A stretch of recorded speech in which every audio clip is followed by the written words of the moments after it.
journalist.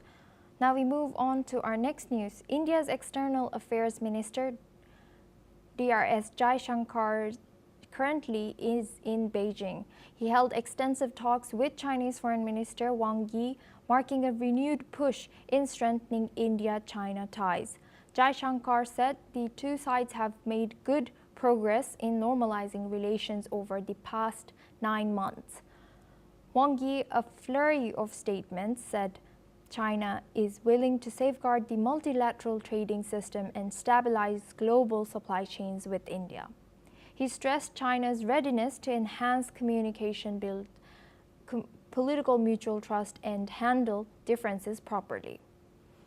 The foreign minister repeatedly called for trust over suspicion and cooperation over competition. Beijing also called for long-term strategic planning centered in good neighboring, peaceful coexistence, and win-win cooperation. He added that the momentum of improvement has not come easily and deserves to be cherished, highlighting the importance of staying the course.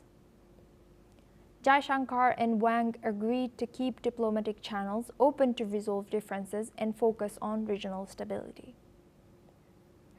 Now we're joined by Andrew K.P. Long. He's a China strategist joining us live from London. Pardon about the earlier confusion. Thank you for joining us today. How should we interrupt China's emphasis on trust over suspicion and win-win cooperation in this context between India and China? This is very much Beijing's hymn book that the Indian foreign minister is singing from, departing from the decades-old confrontation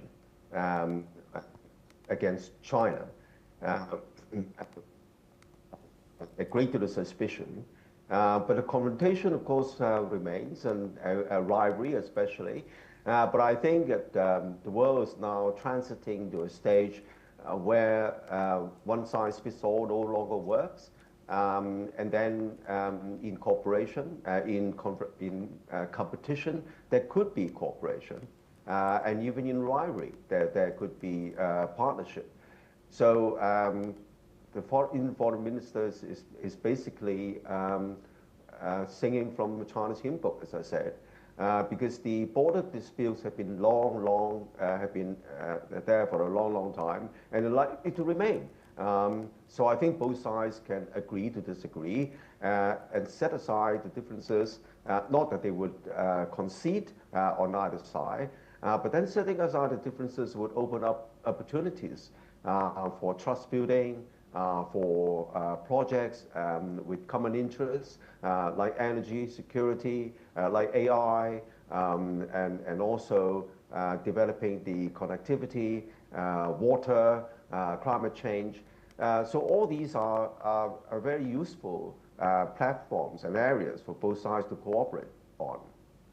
And Andrew, given the complex history between India and China, especially along the disputed border, what concrete signals should we look for to assess whether this diplomatic momentum is sustainable and, in Jaishankar's words, good relations?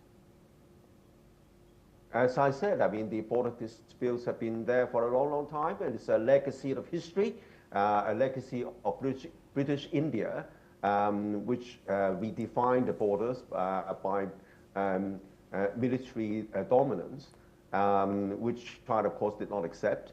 But that is history, and there's unlikely to change because it's already become part of the reality on the ground.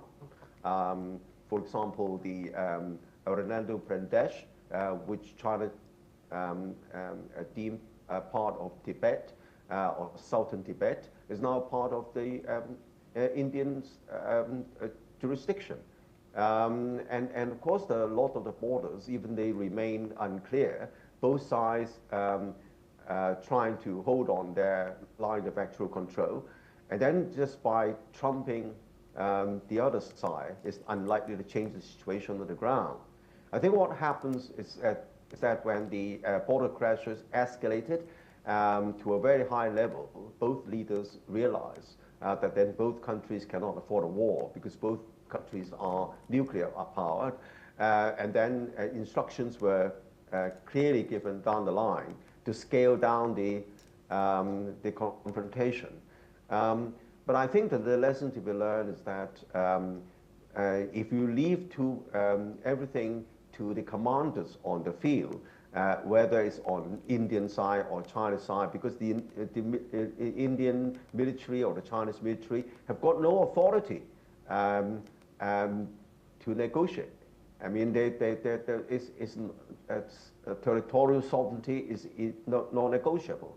And both sides would try to push the envelope, and that led to a series of confrontations. And I think that with the leaders on both sides directed to scale down the rhetoric and to seek areas of cooperation, that's also is a very important agenda.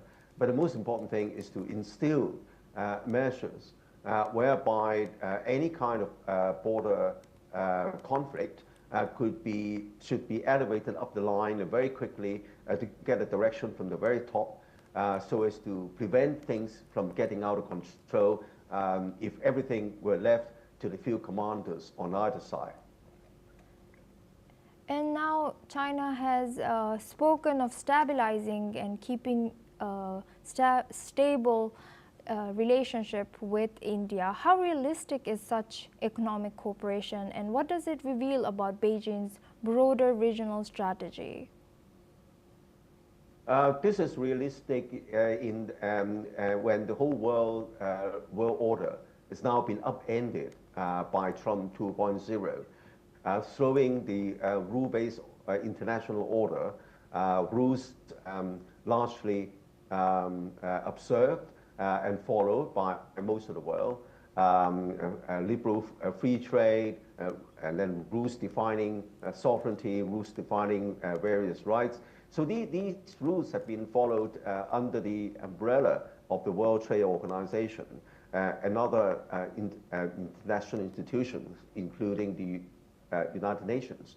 But these rules have now been thrown out of the window, replaced by rules of the jungle of President Trump's American first hegemony, lumping huge tariffs not only on its perceived rivalry China, but on Americans' allies in Europe and in other countries. The idea is that all countries, left, right, and center, should bend to Americans' will.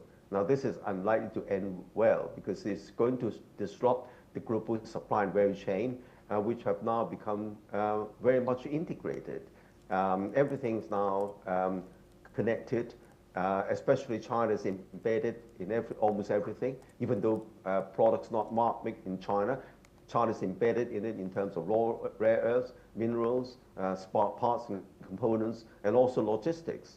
The world's top 7 container ports out of top 11 are located in China. So disrupting the global supply and value chain, and then bullying allies and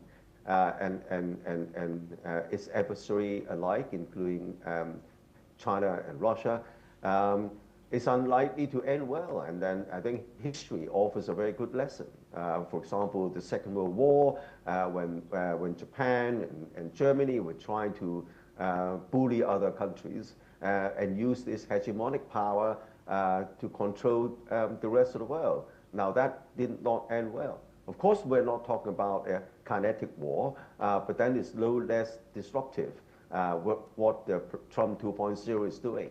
And I think that both India and China are learning lessons from history and then from the current situation when the whole world order is now thrown out of the window and are seeking areas for cooperation to counterbalance all these disruptions.